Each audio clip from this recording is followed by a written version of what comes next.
What's up, sports bettors? Following the line movements, looking for value, looking for sharp bets, I was able to find 3 profitable NFL bets, a dedication to beating the sports books.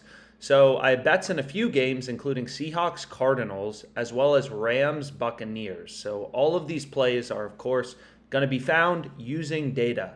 We try to keep this YouTube educational, and the way you make money sports betting is not by going to DraftKings, picking your favorite team, and looking for a bet. The way you make money sports betting is you ruthlessly compare lines between sports books. You follow the line movements. Here we can see BetMGM just moved from minus 550 to minus 600, and you look for value. So for example, the first play I ended up going with, I have a bunch of bets open that I shared with you from yesterday, but is Fournette under 13.5 rushing attempts. So I bet this at plus 105 for $100. I have a ton more bets open. PJ Walker under 16.5 passing completions, a 4-leg parlay. I'm not sure how it's doing. We'll have to see. The first 2 legs lost, so I guess it didn't turn out that well. But regardless, this is the first play I ended up locking in for the afternoon slate. Fournette under 13.5 rushing attempts. So when you're making money sports betting, it's all about finding value.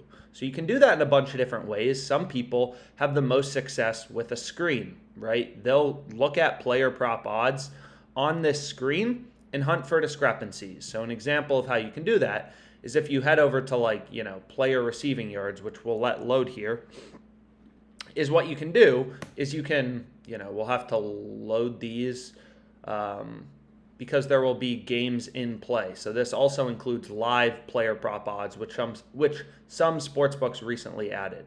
But anyways, let's go back to this play while this loads. It seems like it's loading a bit slow. Well, here it is. So what some people do, and they have a lot of success with, is they'll use this screen and just look for discrepancies in where sportsbooks are setting the line, right? So maybe here it's like, hey, Cade Otton, his line on FanDuel for receiving yards is 26.5. Some other sports books are 30.5, so there's a 4-yard gap, right? 4 yards isn't that small. So they'll use this to just essentially scan the market, look for big discrepancies. So that's one option, viewing a lot of data at once. What this EV tool does is pretty simple, though. All it does is it scans the market, these millions of odds kind of updating in real time on OddsJam. Here we can see player receiving yards. There's just so many different things that you can possibly bet on. So what the EV tool does is it's very, simple. All it does is it takes all this data and points out where the value is, where are the big discrepancies, right? Which is awesome because there's no BS. It's just, hey, based on real-time odds from every sportsbook, real-time market information, this is the biggest outlier. Betway, Fournette, under 13.5 rushing attempts, and your profit margin is 5.88%. So I locked it in. Why do we like this play? You can dive into the math of no-vig odds. We have a bunch of videos kind of about no-vig odds, but I call it rational sports betting, right? The average sportsbook charges juice or a vig of 4 to 5%. So that's the sportsbook's advantage on you, 4 to 5% vig, right? Kind of like if you're playing poker, there's the rake, But can you still make money sports betting? Yeah, of course. OddsJam's just going to point out to you those few rare betting opportunities. Right now there's only 8. So out of the millions of odds kind of on OddsJam, there's only 8 bets that are big enough discrepancies to beat the vig, beat the juice. And this, with the sports books I use, of course, maybe you use more sports books, maybe you use less sports books, whatever, So this was the top one. You're not going to find a lot of plays like this. They're very hard to find manually because people are using software to find them. But here it's no other sportsbook's giving us better than minus 106. This is an arbitrage bet to DraftKings. In most sportsbooks, including BetOnline, the sharpest bookmaker in the world, they have the under favored or basically the over and the under at the same price, right? BetOnline has this minus 118. This is one of the sharpest offshore sportsbooks. So just kind of looking across the market, MGM, Borgata, they have this minus 135. So kind of looking across the market, Betfred has Fournette's rushing attempts line even lower at 12.5. And they're only giving you plus 100. So we're getting under 13.5 at plus 105. and you could get under 12.5 on Betfred at plus 100. So when I say looking for value, beating the VIG, beating the juice, that's the easiest way to make money sports betting. It's things like this, right? It would be crazy to place a bet on Fournette under 12.5 rushing attempts at plus 100 on Betfred, because you can literally get under 13.5, a full rush yard better, on Betway at plus 105. So you're getting better odds. And if you take the under and Fournette has 13 rushing attempts, we win on Betway, you lose on Betfred. So this bet is objectively better. So because all these sports books, try to price things independently, lines, player props, even points bet, different states have different odds. We can ruthlessly compare lines between bookmakers and hunt for these few spots, right? These massive discrepancies where we actually have the edge as the bettor, right? Usually the sports book has the edge, the VIG, the juice. We're looking for those few rare betting opportunities where they're screwing up big enough that the edge is in our favor. The value is in our favor, not their favor, right? So this play, it's just like, look at the market. Clearly plus 105 is a big discrepancy, enough to beat the VIG, beat the juice. I locked it in, as well as a ton of other plays, right? So thousands of dollars bet today. Let's keep going.